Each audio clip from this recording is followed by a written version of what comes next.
very grateful for Bishop Kirk's invitation to come again and to be in this witnessing. I'm going to talk for a while, so if you need to get up and move around, please do. Don't worry about it. I've been to Korea twice, most recently just a few weeks ago. The first time I went, it included a border procession, something like what we're going to do later today. Anglicans from around the world had gathered there to study peacemaking, and we went into North Korea to bring some aid to a village in North Korea that had been flooded the summer before. We traveled on a tourist bus on this immaculate, beautifully paved, single-lane road, walled in by electric fences, topped by razor wire. And through the fence, we could see the dirt roads that the North Koreans used. But we saw no cars or buses. We saw thin people walking, and a few of them riding bicycles. We stayed in a lovely hotel in a national park where the meetings between North and South Korean family members who had long been divided by war on that peninsula had begun to take place. Those meetings have stopped in the last 3 years. It's no longer possible to travel from South Korea to that tourist area. When I went to Korea this February, we joined another peace pilgrimage and made one stop at a tunnel that had been dug by North Korea under the demilitarized zone and ending in South Korean territory. 4 of those infiltration tunnels have been discovered between 1974 and 1990. We walked about half a mile down into this tunnel on a steep underground ramp, and then we went through a damp and dripping tunnel so low that I had to sort of walk like this.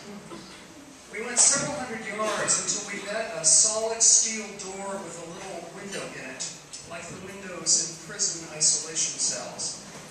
And if you got close enough to that door, you could see through the window another couple of dozen yards to where the whole tunnel had been blocked off with steel and barbed wire.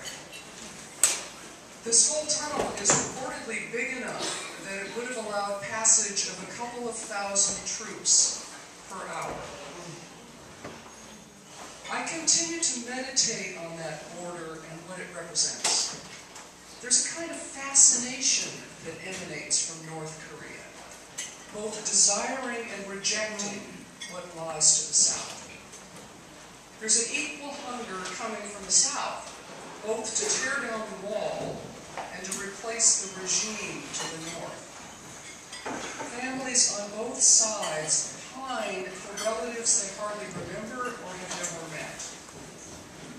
The church in South Korea and its partners stand with those who live in both worlds, yearning to tear down those walls and to build peace. Korea is something of a parallel to North American divisions between Gringolandia and Viejo Mexico in ways that reach beyond the wall and the fences to cultural separation and even odium, hate. The world has known other walls like these. The Great Wall of China, built to keep a land and people hermetically sealed against Western invaders. The Berlin Wall, which collapsed in a nearly miraculous way in 1989. The walls that were built around ancient cities, and the wall that is still being built between Israelis and Palestinians. Those walls are built and rebuilt even when there's no rational reason for them. As Robert Frost put it many years ago, something there is that doesn't love the wall. Yet his neighbor insists on rebuilding the stone wall between their 2 territories every spring, even though, as he writes, "My apple trees will never get across and eat the cones under his vines," I tell him. He only says, "Good fences make good neighbors." Human beings, in their fear and terror of those who differ, erect all sorts of barriers against the other. We wall ourselves off and others out because of fear. Not only doesn't it work, it diminishes us as well as those we attempt to keep out. Human beings are built for movement. We have 2 legs for a reason. And we're equipped with minds to learn and explore and hearts to expand our understanding and capacity to love. Migration from place to place and across borders is as old as humankind, even older. Hominids have been wandering in search of food, mates, and better living conditions for millions of years. All of us owe our origins to one or more groups of hominids originally resident in Africa. And therefore, everybody in this room is in that sense an immigrant or the descendant of immigrants. We have all come from elsewhere. Even if some of us can count the generations of their family in this part of the world for 10 or 20 or even more generations. The first evidence of human beings around here is about 10 to 15,000 years old. And until about 3,000 years ago, they were all migratory. The settled indigenous peoples we associate with this area today are more recent. The irony is that many of those settled indigenous peoples have been forced to migrate from their historic homelands, and the migratory groups have been barred from traveling, like the Tohono Oda. That migratory reality is true for all of us sitting here. We, or our more recent ancestors, heard the call to get up and go for a variety of reasons.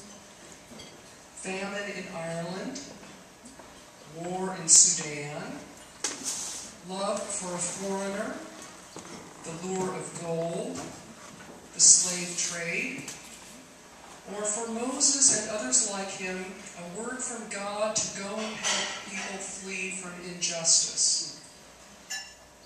Arizona is only 100 years old.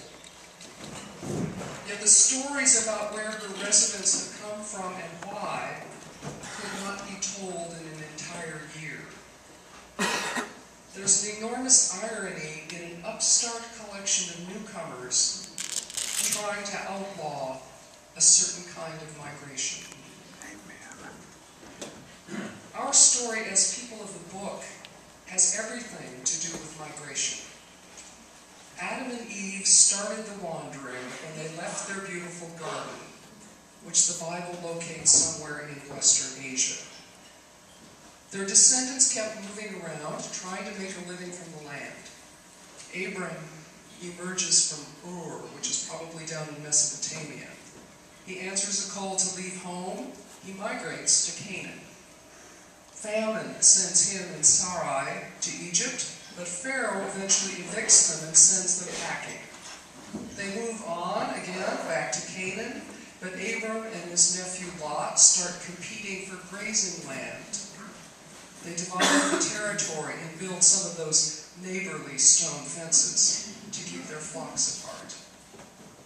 Outside forces stir up things over territory and resources, and after he rescues his nephew from the neighbors, Abram gets a promise of land and descendants and a legacy to be a blessing for all nations. No heir is immediately apparent, so Hagar enters the story.